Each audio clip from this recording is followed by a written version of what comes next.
today. What's the name? Rafiullah Ben Sarah. Sarah. This shiur, this Torah class, is dedicated for the sake of his soul. May he rest in peace. He passed away today, right? And I'm sorry that I tried my best and I did my prayer as much as I could. Right. I just couldn't make it. Right. And Michael Azar said he really tried. I know he was chasing after me all day long, today, yesterday, to do for the sake of his soul. And this is Hashem's will, this is God's will. And now we're going to dedicate this shiur on his behalf. Thank you. So, we're going to have, B'ezras Hashem, as usual, on Tuesday, we have these two classes. Class number one is we're going to talk about the laws of Shabbat. We have very interesting things to discuss. And the second class, Musar, Jewish ethics, we have some very interesting insight. Baruch ato Adonai Eloheinu melech haolam she'akol nihyo bidvaro. Rabbi, can we do it again? You can record if you want. No, you don't need. I don't No, because you mentioned my uncle's name. I want my family to see it. Oh, you send it to them later. Yeah. Okay. We discussed already the topic, the idea of treating a sick person on Shabbat.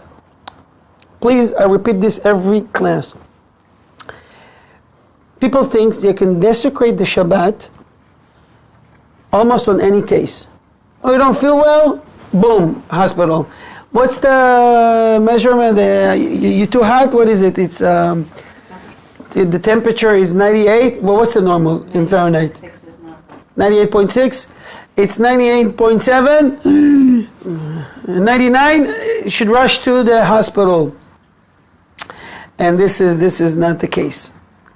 Sometimes people say they feel okay. I'm good. I can go after Shabbat is over. What's the problem? It's internal pain. Sometimes the halacha says, don't listen to him.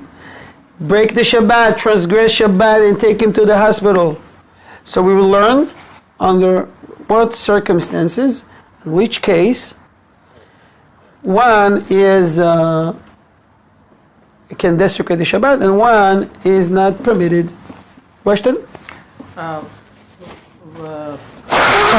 was in a synagogue and somebody just basically dropped. And I ended up breaking the Shabbat and we took him to the hospital and he passed away. Now, did I do something wrong? Well, obviously in this case you followed the halacha. You're supposed to take him to the hospital. If a person already died, there is no point to take him to the hospital. It's a different procedure. But it can be done, this job can be done by a non-Jew. They're permitted not to drive, to drive on Shabbat, not to keep Shabbat.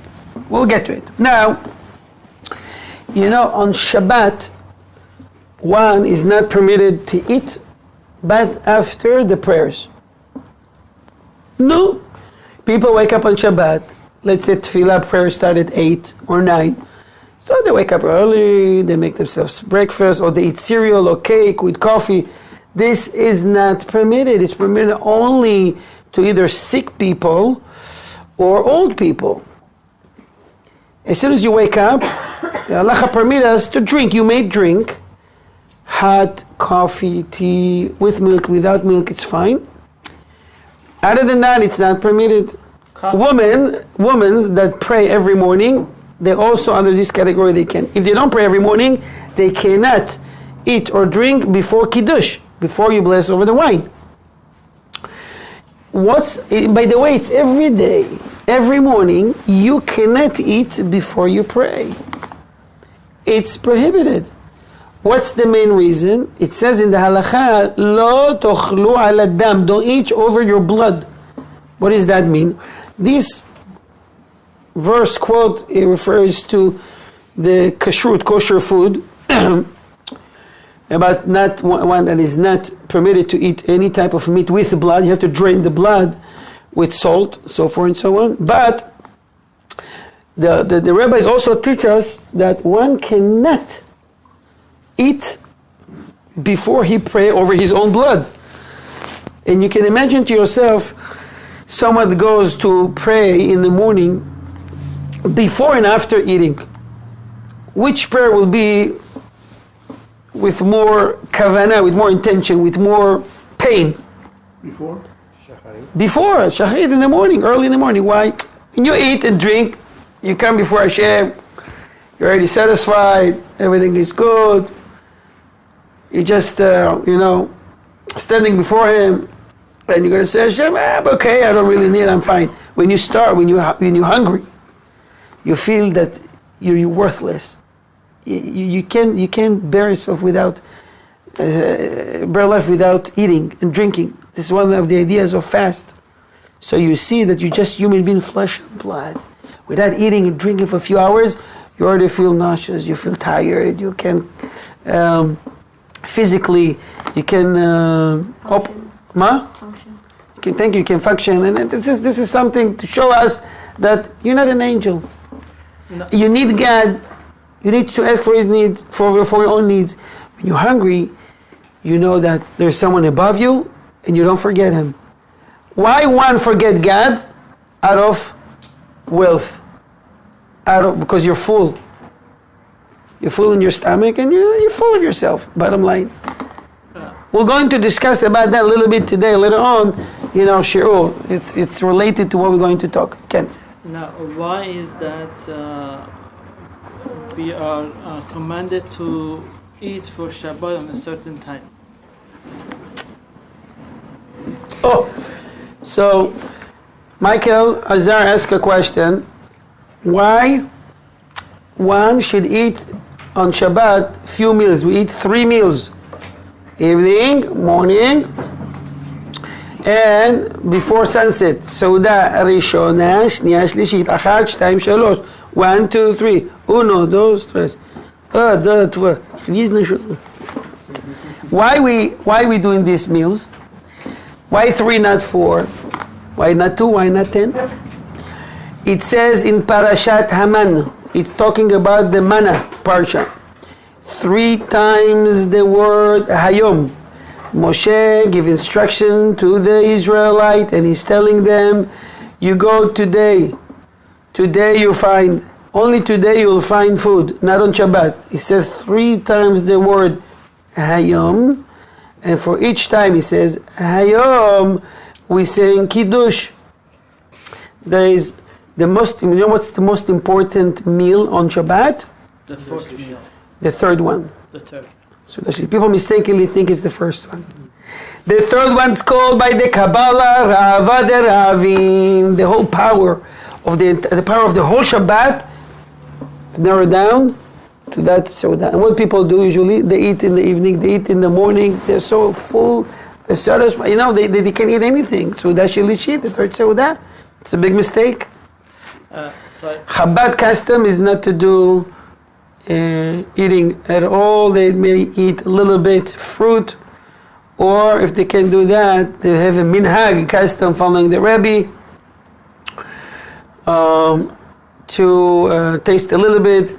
They don't have to wash. This is what they hold. But the halacha is for everyone is to wash bread and eat bread at least kazait. Yeah. So you be smart. The halacha says the meal before the second meal, eat just enough. Calculate that in a few hours. Sometimes it's 4 hours later. Sometimes it's 7 hours later. Depends on the time, right? Prepare yourself.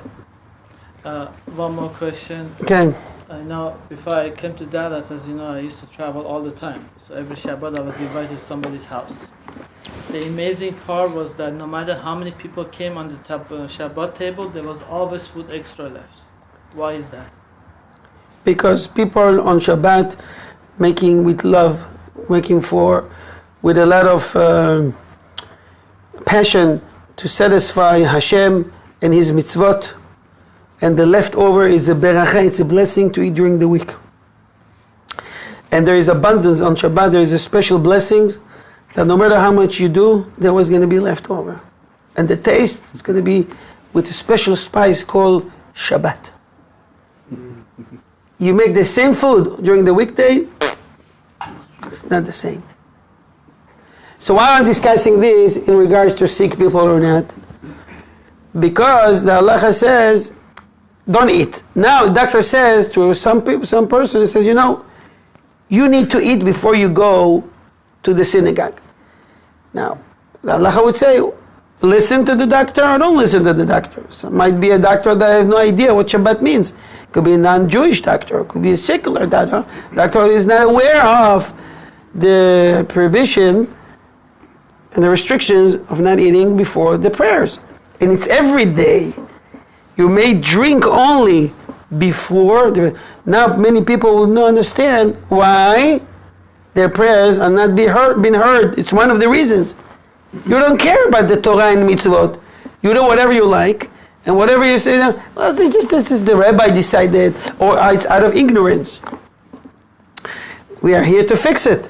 So you know what the halacha has to say about it. And now God will listen to your prayer finally. Lishem, I want to ask a question. Yeah, I've heard that Sudas Lishit is the most important, but I don't understand what kind of kavanah are we supposed to have when it's happening, and what actually is happening when it's transferring from Shabbos to non-Shabbos.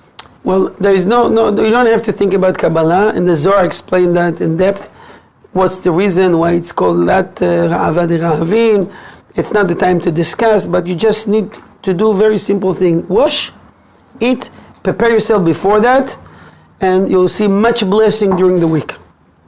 People just, they underestimate this mitzvah. And they sit there, they might schmooze, they might eat fruit here and there. This is the most important meal. Okay? Should you be talking to Hashem, or all the time you should talk to Hashem. Especially after performing a mitzvah. After a mitzvah, it's the best time to speak with God. During the day, you made the mitzvah, doesn't matter which one, boom, talk to God. There's no better time to... with Hashem. After you've done the mitzvah, you make the direct connection. Direct connection. So the halacha says the following. If a doctor prescribed that a moderately ill patient must eat immediately upon waking up in the morning before even reciting the shacharit prayer, the morning prayer, it is best that he recite kiddush first and drink less than revi'it wine. He should then eat kazait. Kazait is around 56 grams. Kazait of cake or bread, so that the wine will not hinder him from praying. Alternatively, he can recite kiddush with grape juice. After the morning prayers, he should recite kiddush again. Someone who is weak and cannot continue the prayers after reciting shacharit without eating should use this procedure between shacharit and musaf. If he has no wine available, he may eat without any kiddush, and after musaf, he will recite it. So some says, okay, I understand that you may eat in the morning if you are old or sick, but I'm none of this. I'm none of that. What's my problem? My problem is I feel a little bit sick today. I'm not feeling sick. I feel tired today. I can't concentrate. I have to eat something, or else I'll be sleepy during the tefillah. So you consider as sick, you may eat. In case, don't make it as a habit. Take advantage. Everyone, I'm tired. Everybody tired in the morning. You feel a little bit under the weather, a little bit, you have the permission to eat something. You don't do a big meal, cookie, something small, so you won't sleep during the tefillah. If you wake up early and you get to the prayers and you sleep there, it would be better to stay home. At least you enjoy sleeping. If you come to the prayers, you need to do what you came there, to pray, to daven to Hashem. And God is waiting for each and every one of us to meet Him every morning, every mincha and arvit. Question? Rabbi, so just to make a refresh the memory, a kazait is the size of medium egg? A half, I would say. Half. Because it's either 27 grams or 56 grams. So you do the math. Okay?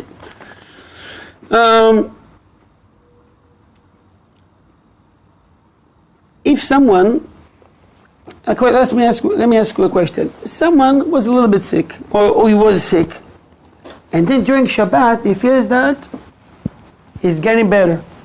He knows his body, and he looks like that after Shabbat, or even during Shabbat, or on Sunday, it's going to be okay. Can he keep taking, or should he take any type of syrup or pills? He's getting better. If it was just prescribed by the doctor? Not antibiotic. Antibiotic you have to take regardless. Talking about, aspirin, pain relievers, syrup for coffee, this kind of stuff. Should he continue? Should he take? He feels better. If someone is not at all bedridden, but he suffers from aches and pains, or headache, he may not take any pills or syrupy medicines on Shabbat to relieve the pain. Hearing this halacha, people will raise their eyebrows and say, really? This is how you show to Hashem you trust Him. Yeah. People won't say, no, they'll be lenient on that. We're talking about a very obvious case when one feels that he's okay. Yeah. If there is no point to take, don't take. And besides, even if it's not on Shabbat, the less you take medication, your body will heal itself. Mm-hmm. Less intervene from the outside, the chemicals industry. This is not good for the body. Mm-hmm. You better heal yourself with natural things. Give the body the boost to your own system to heal itself. God, when He created us, He gave us the power to heal ourselves, the body to heal itself from any type of sickness on the planet. So, in fact, he may not engage in any medical treatment at all.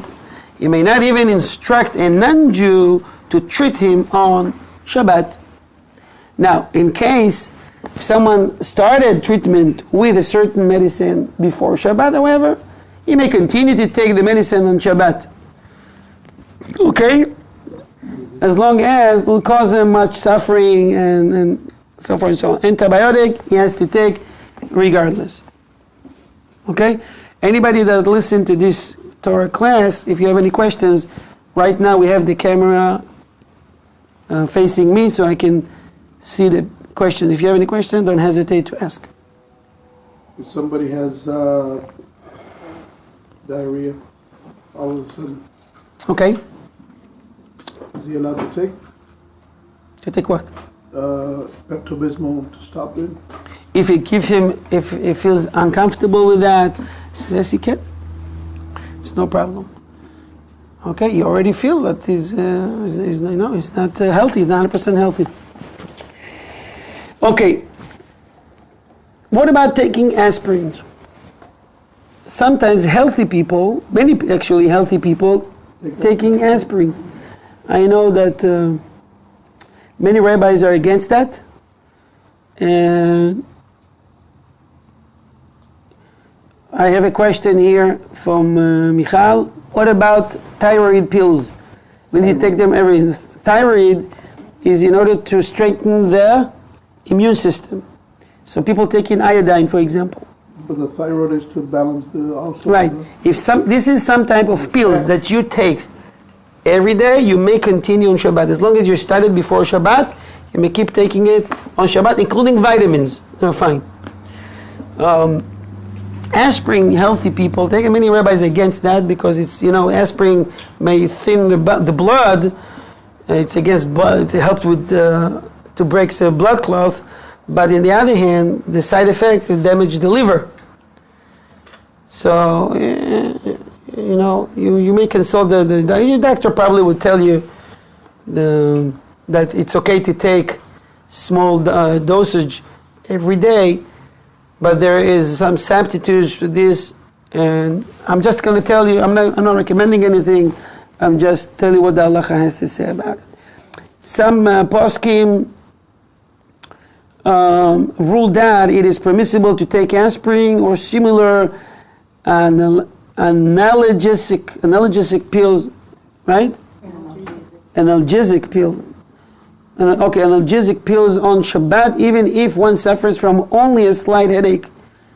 The reason that many healthy people take aspirin regularly to prevent colds and for other benefits, and therefore it is not considered treatment for illness. Other poskim disagreed with this reasoning.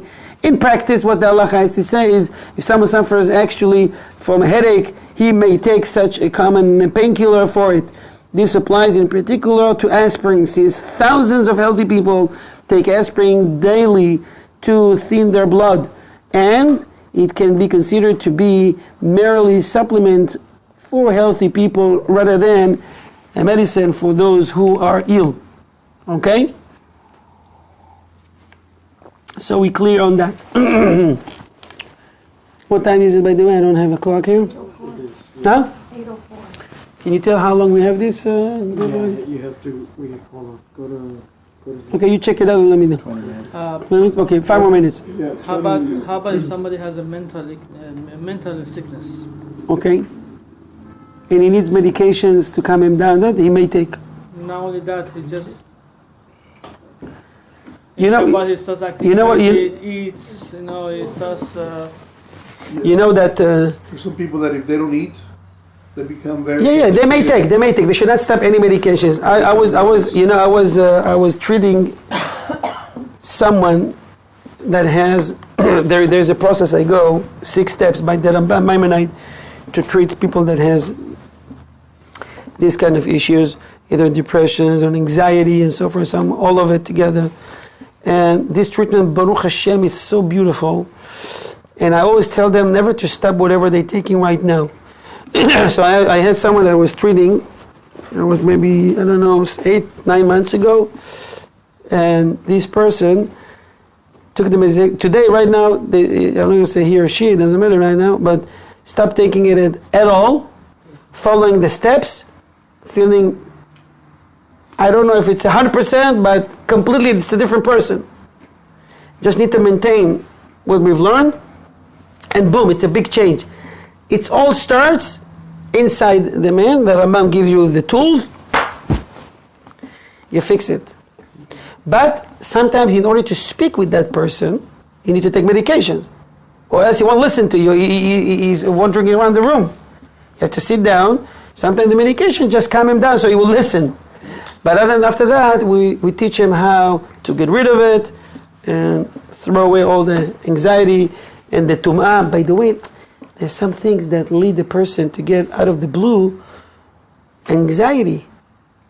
What happened? I give you 3 reasons. For example, tractate of Pesachim, page 112, that Kuf Yud Bet says that one that does these 3 things, he will be scared and he doesn't know why he's scared. Why it happens to him. First, one that take a haircut and doesn't wash the hand. All these 3 things he does and he doesn't wash the hands after. Cutting the hair, shaving, and cutting fingernails. Hair 7 days, he was scared. Beard 3 days, fingernails 1 day. So you remember you have to take a netila, you have to do Absolutely. You go to the shower, you come out, you have to do netilat yadayim, to wash the hand. Because you go to a place that it's impure. And the only way to remove this impurity is washing the hands. Even if you just stretch your hand inside the bathroom to turn the light, the switch, you have to wash the hands now. Because the impurity is there. If you had the special glasses that you get from an angel, that would says you could see non-physical things, spiritual things, you would look at these glasses, you would see very scary things around you right now. Not maybe less because not at all because we're studying Torah, but especially in places like restroom and I don't want to scare you, just things that they cannot control you. Don't worry about it. If you don't worry about it, it won't harm you. But this is where they dwell. No. Demons, for example, and other forces, they have permission to dwell in certain places. Some people feel heavy. They can't breathe. They get into the house, all of a sudden, they feel, or some people go to some houses or places, they feel heaviness all of a sudden. Why? Because they're riding on you. They're looking who is most vulnerable, and they sucking his spirituality or getting from him what he has. Okay? The Zohar says that the wicked that study Torah, it's a fuel for the other force to go ahead, and it's unbelievable to say. It's like saying it's better that the wicked won't study Torah, because they're giving fuel to the other force. But the idea here is, forget what I said, okay? The idea here is it's deeper than that. Yeah, you just throw it there and run, huh? Yeah. The idea is, if you follow the steps the Rabbi taught us, slowly, step by step, you will clear your spirituality. You'll be a more happy person. You smile more. You trust God in everything that happens to you. And He will start to listen to you. And He'll open many gates. The problem is consistency. You know what needs to be done. You may start a day or two a week, and then you give up. No. It's like starting a diet, and you give up. You never lose weight. No, is Natila more physical or more spiritual? It's physical, start with physical, and affects the spiritual. Like everything we do, it's physical that influence and has impact over the spiritual. Sometimes it starts as spiritual and affect the physical. Because in Judaism, physicality and spirituality are going together, are bound together. They complete each other. If it's tzaddikim, they are more spiritual than physical. The wicked, they're more physical than spiritual. Even the most wicked person, there is still a little bit something in it. The Or HaChaim HaKadosh says, and the father of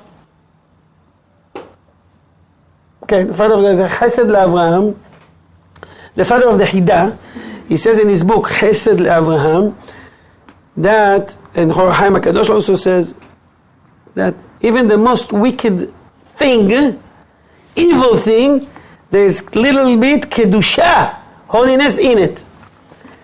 Which means, I'm going to go to the extreme for you to understand, even Hitler has kedusha in him. Or had to. No person can survive, nobody can survive without a little bit kedusha. Let's give you the life. How is it? Rabbi, This little sparks gives you the power to survive in this world. kill almost 11 million people. Where is this kedusha come Michael, you were created in His image. Don't forget, this is the most important thing.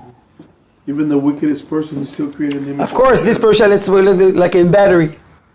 Okay, battery, measure it. Phone battery. So maybe Hitler had 1%. Tzaddik is 99, 100%, or 98 and up. Think it that way. So if it's zero, it would die. Battery goes off. Wow, that's great. Good analogy, right? Yes, beautiful. Okay, question. Yeah, no, actually, it's not a question, but it actually helped me understand why there's a lot of suicidals that happen always in the restrooms, like always in the restroom. Where did he commit suicide? Oh, in the restroom. Well, statistic, I don't know if that's the case. I believe that you checked it out before you said that. Yeah, I did. Okay, okay, fine. So, question, yes. Rabbi, we have mezuzahs. Are those shadim, they're allowed to go into religious people's homes too? Oh, so religious people, Jewish people that has mezuzah in the house, and the mezuzah are kosher, and they got them from Ohev Israel Foundation. It's definitely a great protection to the house. But if the person is wicked and he doesn't, you make yourself vulnerable. If they go to dirty places, they bring stuff in. You can't say, you know what, I can do whatever I want, but I have mezuzah. The mezuzah is a good mitzvah. I can protect it only if you cooperate. You know? So that's the idea. Mezuzah can protect, and it's definitely better than not having a mezuzah. Okay? So that's the first step. And people should have a mezuzah in every room of the house. Not just the gate, not even the gate, people don't think you put it in the gate. The front door. People just have it in the front door. It's a big mistake. You should have it every room of the house that it's appropriate. If you have any questions, how and where, study the halacha or ask a question, no problems. Okay, one more halacha, and we'll finish with this for today.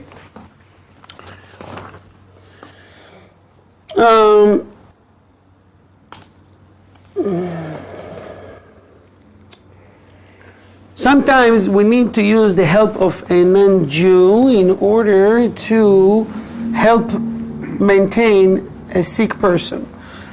So what's the example? One of the example. If a doctor needs to have a patient's belly warmed up to treat his stomach ache, it is permissible to instruct a non-Jew to turn on an electric heating pad and to place it on his belly. Okay? So we'll stop here. I think we discussed about the diarrhea things that you can eat this type of food. Please, on behalf of our Israel Foundation, we finish this class. We're going to come back in 5 minutes. They have a very interesting class talking about joy and talking about... I had you reserved for 5 minutes. In 5 minutes? After this class. Yeah, 5 minutes. My class? Yeah, you mentioned your... Yeah, okay. And we are going to talk, Be'ezrat Hashem, about parnasa, livelihood, and what's the best way to connect to God and to have a great parnasa. Shalom. Please share and subscribe. We left off where?